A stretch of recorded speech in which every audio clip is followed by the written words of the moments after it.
I've not seen the specific words coming out of the White House or actions, but I can tell you this, and this is the blunt truth. The President of the United States helped to create this atmosphere, and that's the tragedy here. It doesn't matter what your party affiliation is, doesn't matter what you think of President Trump. There's been an uptick in tension and hatred and division since he came along. It's just a fact. And it's not the reason for any specific act, but it has helped to poison the atmosphere. So we got to get back to leaders talking about unity.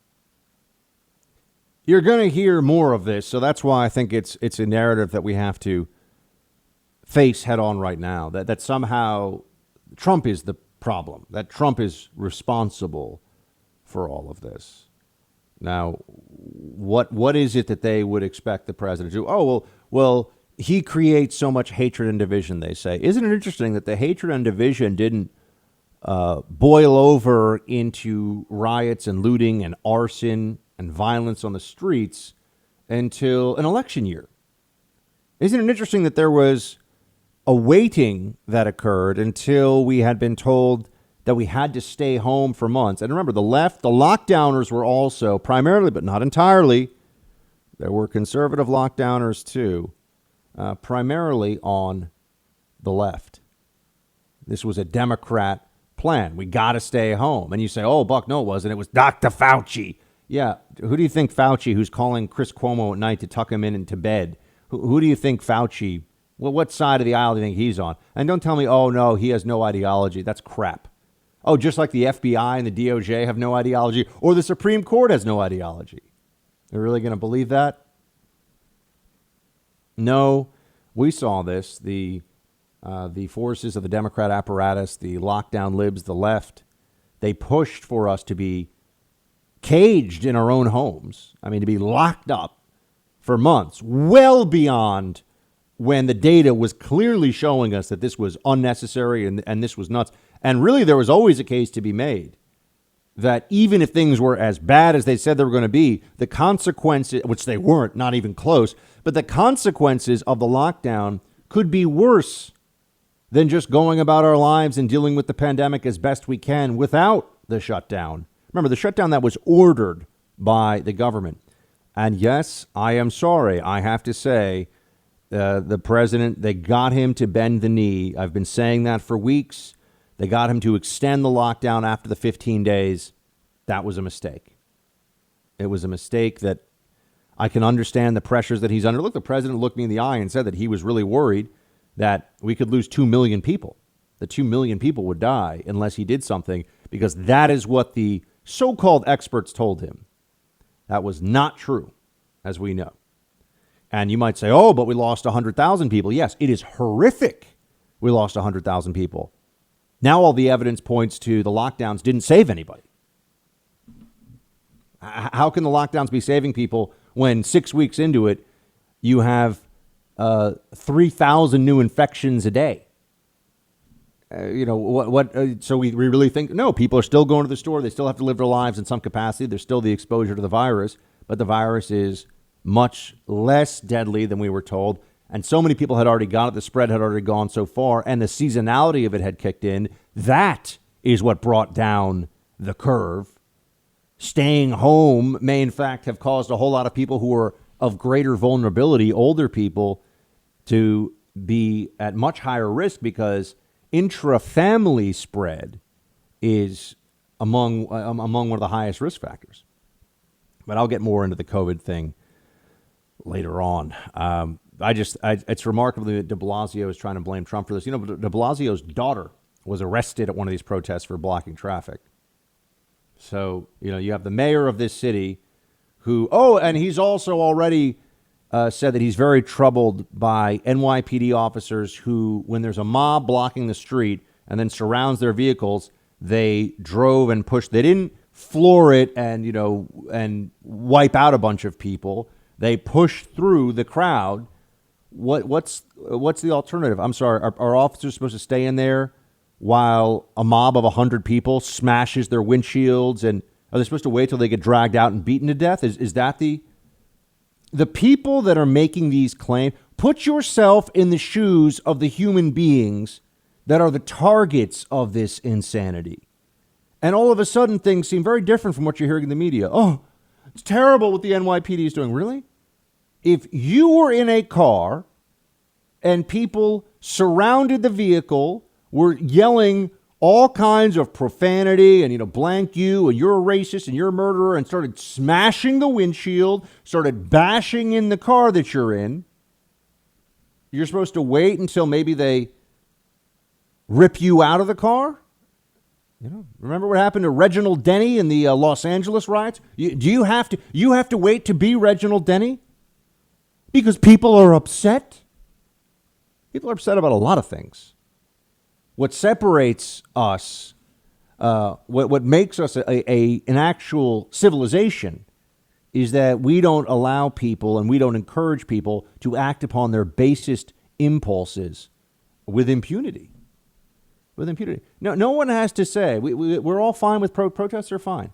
You see, one of the reasons, though, that I think the protests so quickly devolve into violence and other things is that there's never been more ways for people's voices to be heard. Protest is, for a lot of people, an activity. It's really a social engagement. That was clear to me in New York City watching it over the weekend. It's almost like a party for some people. Yeah, we're here at the protest, we're chanting, we're singing songs, everything. And hey, that's fine.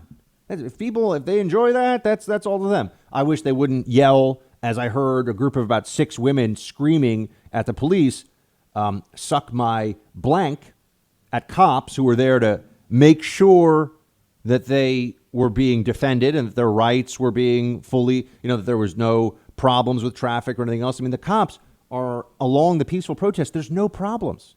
No one has problems with peaceful protest. So that's a red herring. That's thrown into this. What about all the peaceful protests? No, peaceful protests all day. You want to gather in the town square of every city, every country in America. Every state in America, every country. Great, go for it. But why does it become something else right away? Because, one, people don't really pay that much attention to protests. And the left has this culture of thinking that if they just gather together and scream, and our voices will be heard. But, it's a country of 320 million people. We have a political process. And everybody carries around an instantaneous dissemination device, a phone, that can take video and audio and share their thoughts. And, everyone can be an instant publisher. Protest isn't what it used to be. That's part of it. But also the protests must know, because they see, and I can see, the Antifa groups gathering on the edges, that the protest gives cover to what comes next. The protests must be aware of the fact that there are people in their midst who are planning and coordinating to engage in violence and destruction, especially when night falls and it's harder for the cops to do anything about it.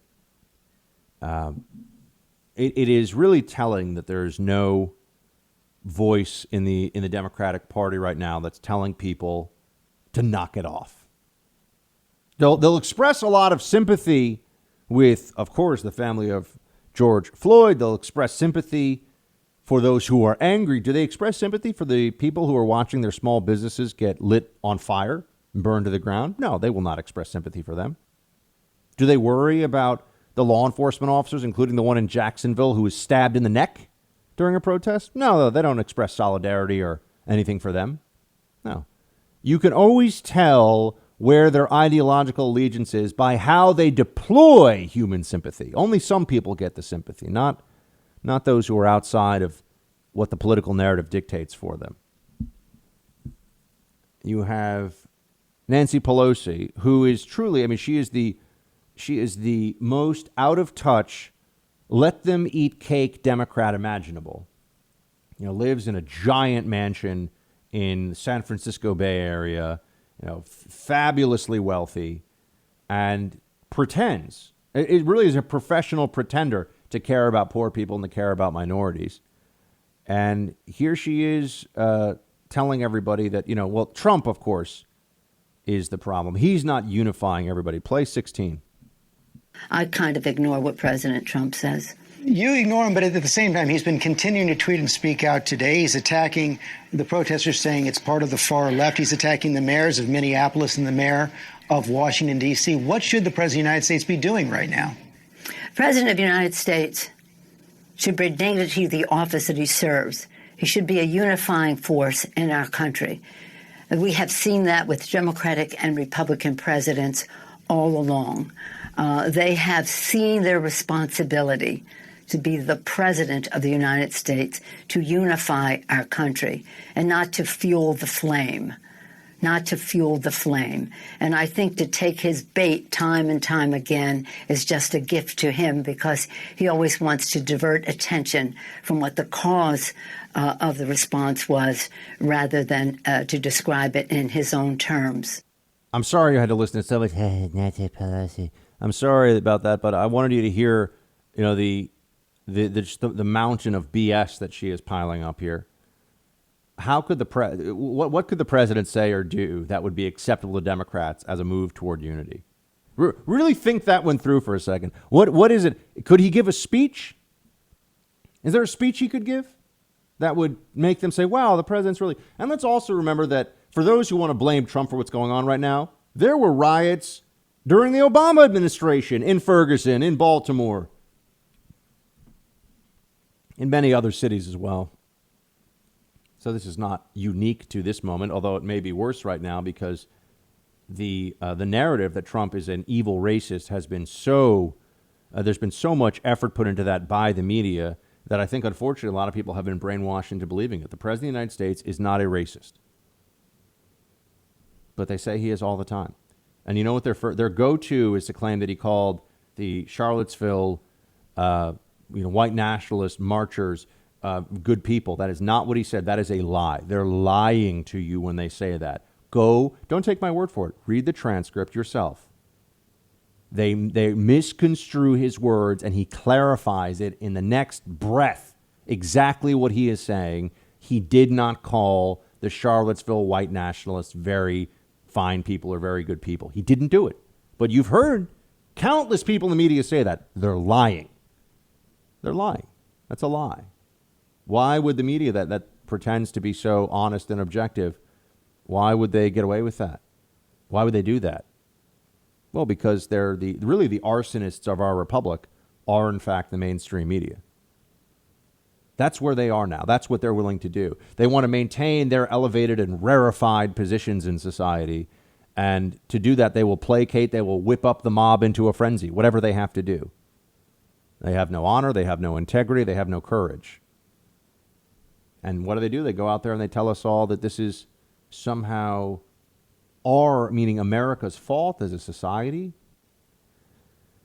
I don't know how anyone can... Look, if you want to watch some of these channels just to get a sense of what the opposition to civilization thinks, sure, turn on CNN, turn on MSNBC.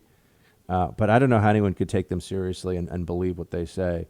And I can assure you, all of those that you will see either in print or on TV who are trying to tell you that these protests are something that deserve, when I say the protests, what's going on right now in the country, the anarchy and riots and looting in the streets, the protests that so continuously, so expectedly morph into violent melees on the street. People that are trying to defend this, if this was happening outside their home, if someone was trying to throw a firebomb into their car or their business, they would want law enforcement there cracking people's heads with nightsticks and using everything they've got and prosecuting people to the fullest extent of the law. The left on this issue, the elite left, are frauds. They're absolute fakes. Don't ever forget that.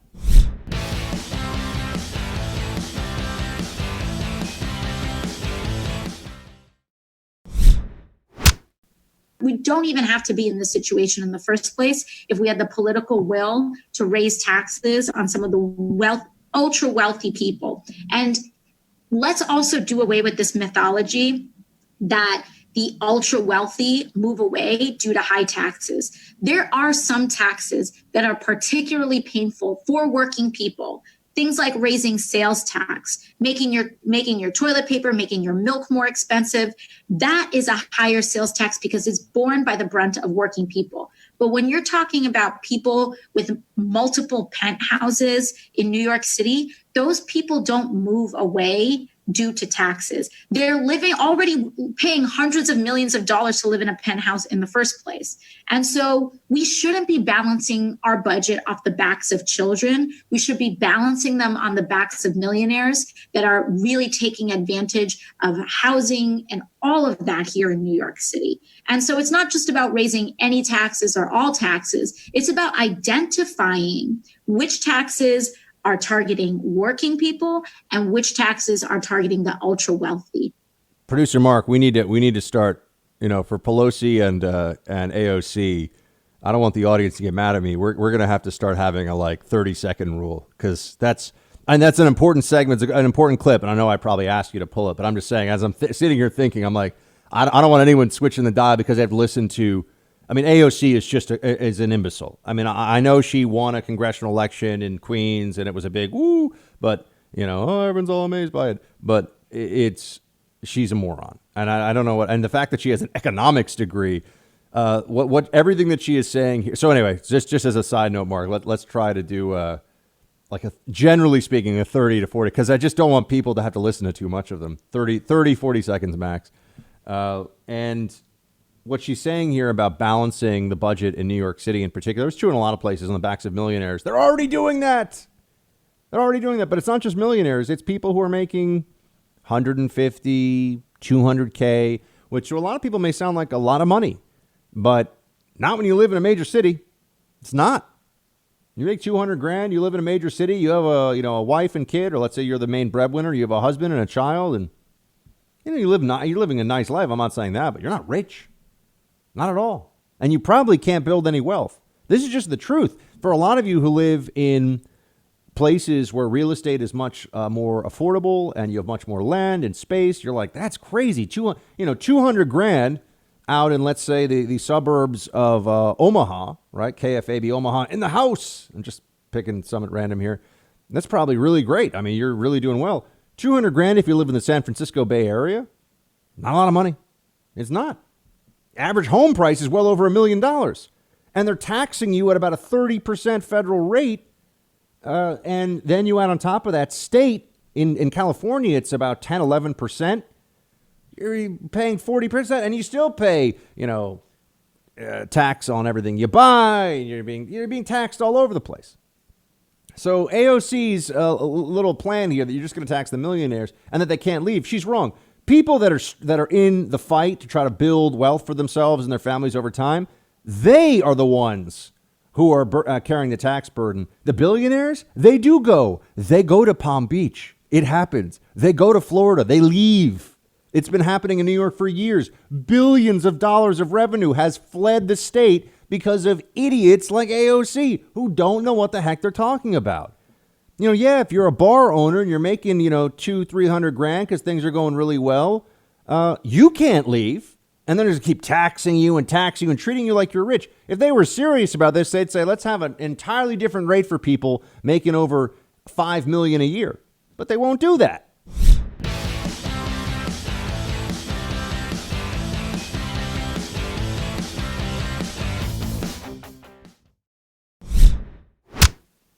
The appalling targeting of reporters who are trying to tell America's story.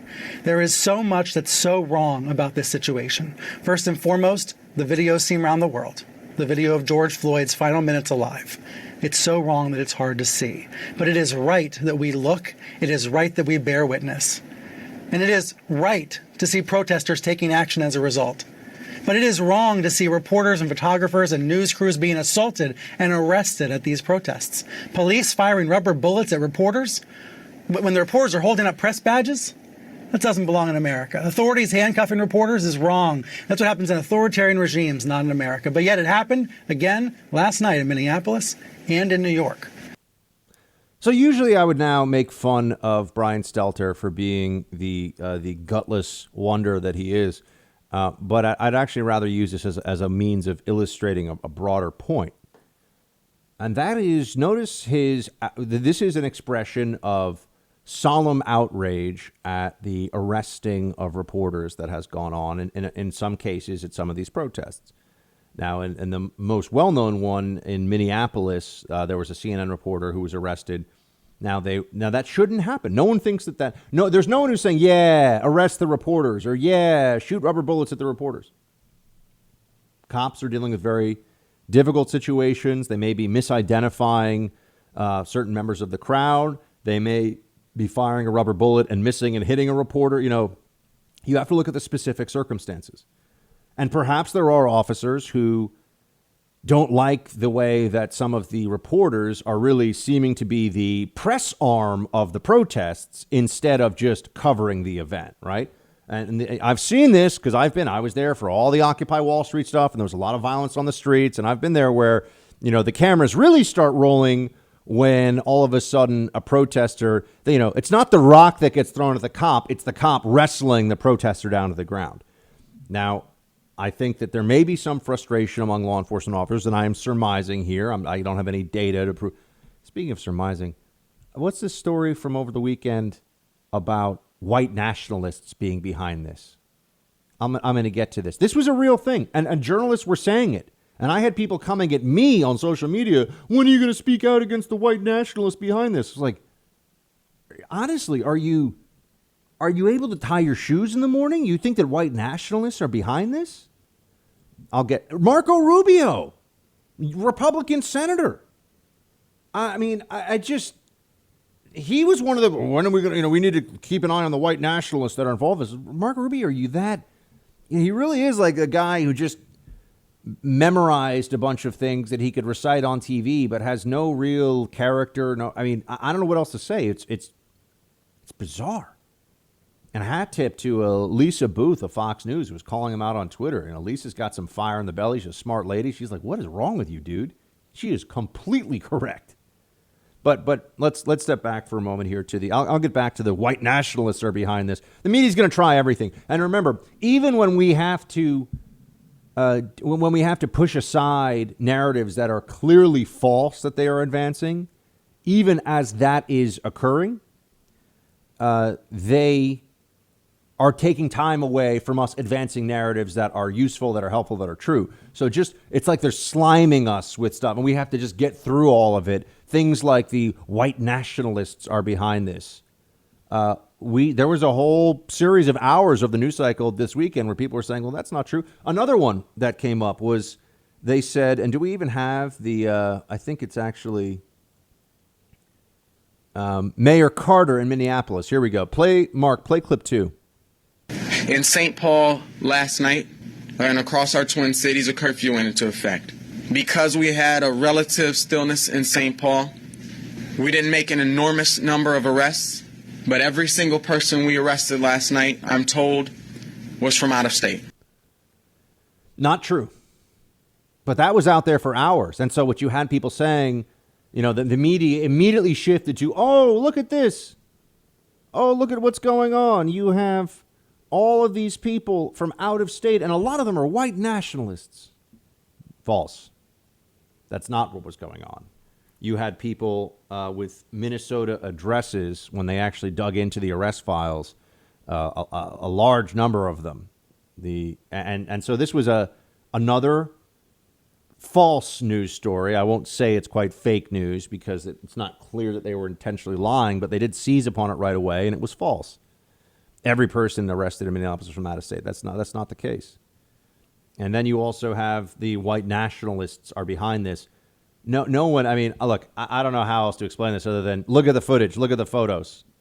They have people who are either, Antifa, who are largely white males, also females, but largely white males. And then you have people who are part of riots that break off of Black Lives Matter protests who are largely African American. Where are the white nationalists in this equation? That's worth asking. How could anyone be so obtuse, so stupid, that they really think that white nationalists are a big part of this? If you look over the weekend, look, anything that I say to you like this stuff, because we cover so much ground here, you just go on Google, just type in, riots, white nationalists, and boom, boom, boom, boom, you'll see all these hits of stories. Oh, people concerned about white nationalists. Look at Marco Rubio's Twitter feed, talking about how we need to call out the bad people here. And then back to the who gets called out. Brian Stelter here talking about police arresting members of the press. Look, you shouldn't arrest members of the press. There's not some big movement out there of people. There's no movement out there of people saying, yeah, let's shut down freedom of the press. But this is, of course, journalists love this martyr complex. Oh, it's so hard being a journo. CNN's headquarters was attacked over the weekend in Atlanta. I mean, the real headquarters is here in New York, but technically the headquarters is in Atlanta. And a lot of people were commenting on how this shows you that even if you're a leftist, I mean, there was a progressive newspaper and a woman who worked for it. This made the rounds on Twitter. Sorry, there's so much coming in. We got riots in 140 cities, right? I'm trying to just cover so much ground here.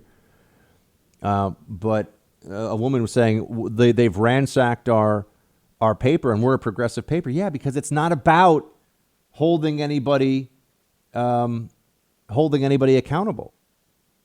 It's just about destroying things. It's not about anyone who is wrong, anyone who is being evil. It's just destroying because it feels good to those who wish to act, engage in those acts. You know, this is an expression of rage that's going on. But I note that Stelter has the time and the effort and the willingness to say that journalists should not be arrested. Have you seen him calling out the violence and the riots and saying, hey, don't burn down stores? Don't deface the World War II memorial. Don't deface St. Patrick's Cathedral here in New York City. Do you see him saying that? Now, you can ask, why is it that there is no effort on the part of the mainstream media to really shame? That's what should be done. They should be shaming people publicly who are involved in looting, in arson, in assault, in violence. This is an attack on all of us when this is done by these mobs. It's an attack on our society. Everyone from, the African-American small business owner in Minneapolis who's put his life savings into setting up a grocery store to someone walking down the street in Dallas just trying to go to dinner with his wife, getting attacked because he's near, it's everybody. It's everybody. And yet, do you see anyone, do any of the anchors at CNN, do any of the anchors at MSNBC today, tonight, tomorrow, go on TV, stare into the camera and say, hey, look, we all believe in peaceful protest and we all think what happened to George Floyd is terrible. But if you're taking this as a opportunity for cynical exploitation to hurt people and destroy things because you feel like it, you're a coward, you're worthless, you're not helping anybody, and you should be held accountable. Do you think any of them will say that? Not one, zero, nothing. I had some fun. There's some lib social justice Twitter account that goes after people and tries to get them fired from their jobs by only conservatives. They go after it's essentially like Media Matters, but another version of it. I mean, Media Matters is a trash organization, and any person of integrity or character would be embarrassed to work there. I mean, embarrassed. I don't care. Better to be begging on the street corner than work for Media Matters. An ethical person would rather beg than work for Media Matters. That's how much of a trash organization it is. But there are other groups similar to it, and one of them came after me because of the president retweeting me saying that this does not end until overwhelming force. By the way, overwhelming force is not opening fire. Overwhelming force is when a cop wants to arrest me, let's say, and I start pushing him and pushing back on him, and 3 officers then grab me, hold my arms behind my back, put me on the ground, and that's overwhelming force. It's commensurate to the situation. Overwhelming force when you're dealing with a mob like this is tear gas, is rubber bullets if necessary, disperse the mob and those who are engaged for unlawful assembly and rioting, and those who are engaged in further criminal acts are singled out, arrested, and processed, given due process, but then face the justice system. That's what overwhelming force means. They conflate these things intentionally. They say, oh, like the president's saying we got to open fire on everyone. No one's saying that. No one's saying that. But I also will tell you, my concern here is that we may see in the next few days And I've been calling this since last week. I said this is going to get a lot worse. There's going to be, real problems here that don't stop anytime soon. My issue with this is that you're going to have the possibility of a store owner who is mobbed by this, who's mobbed by one of these riots. And that store owner has, a Glock 19 with a 15-round magazine capacity, or that store owner happens to have access to a semi-automatic rifle on the, from the AR family of some kind. And that person is in fear for his or her life. And now you have a mass casualty incident. Now I don't want that to happen. That's a terrible thing. If people keep looting and rioting and throwing rocks through windows and Molotov cocktails, I mean, if you were stuck in your store and you think that there's the possibility that the mob outside that's screaming epithets and threatening to kill you and trying to steal from you, if you think you might get burned alive by a Molotov cocktail and you have a firearm, are you going to use it? I know I would. People say, "Oh yeah, right." They always on the left. They always want to attack the people and undermine them and call those who believe in self-defense cowards. Oh no, self-defense is the opposite of cowardice. Being in a mob, you'll also notice that these oh so tough Antifa members and various and assorted thugs of all backgrounds and all ethnicities who are a part of these riots. You'll also notice that they don't square off against a equally sized individual one-on-one when they want to, engage in their violent acts. No, it's always like 10-on-1, kicking somebody when they're on the ground after someone sucker punches somebody. They're all cowards, and they know it.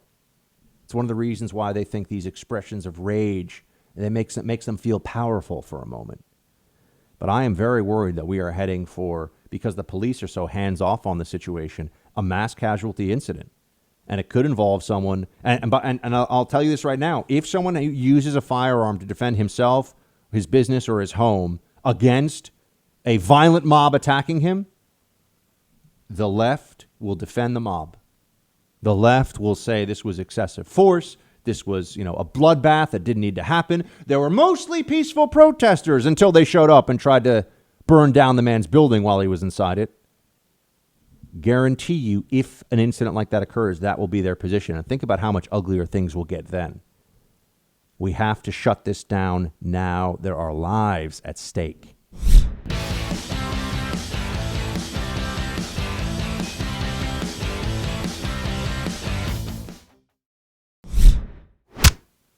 Who have come to try to hijack those protests and turn them into something very different. And they are probably also, I would bet, based on my experience, I'm not reading the intelligence today or these days, but based on my experience, this is right out of the Russian playbook as well.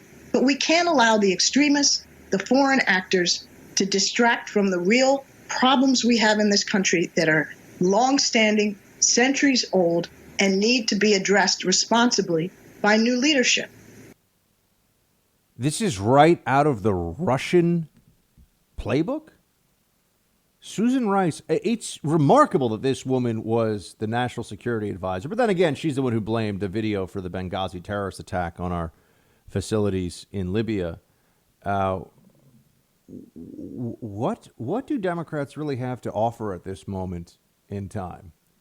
Really look at the people that the Democratic Party hold up as the voices of reason and morality and ethics. Look at all of that and then tell me, what exactly does the Democratic Party offer at this point? Here is Ilhan Omar, for example, talking about what has been going on the last few days. Play clip 10.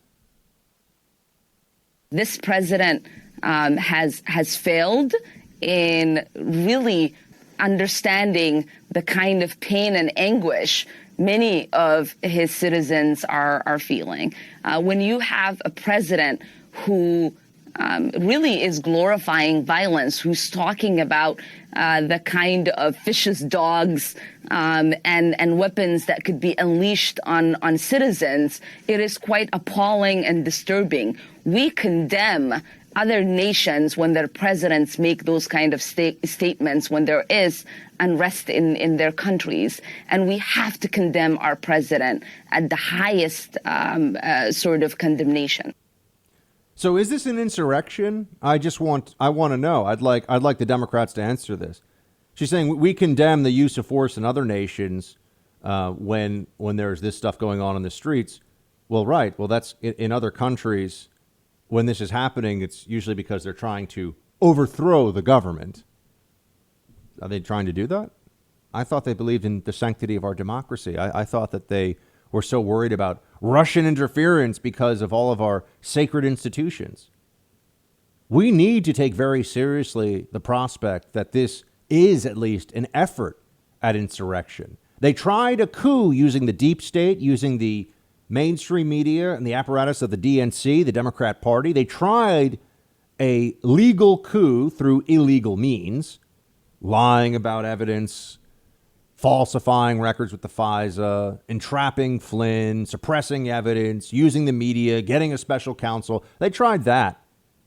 And now, with the complete moron, Joe Biden, that they've offered up to be the next president of the United States, are they just deciding to short-circuit the election and create so much chaos and anarchy that we do head for martial law? Or I don't know what their plan is, but I think that someone should ask them, are the protesters looking for an overthrow of the government? What do they want? Is this an insurrection? Is this insurgency via riot? I'd like to hear the answer to that question from the people in charge.